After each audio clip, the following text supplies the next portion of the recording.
রান্না করব এঁচোড়ের তরকারি।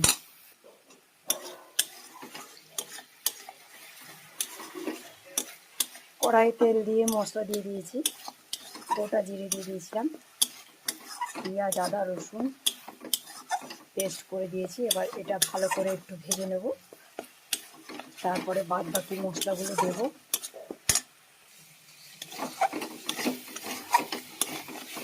বাদ বাকি মশলাগুলো দিয়ে দিলাম, জিরে গুঁড়ো, ধনে গুঁড়ো, লঙ্কার গুঁড়ো, লবণ, হলুদ পরিমাণ মতন।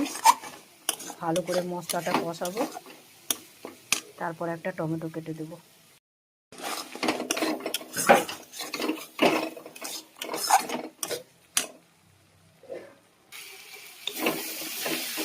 দেখো একটু ছাই গরম মশলা দিয়ে দিলাম আর ঘি দিয়েছিলাম।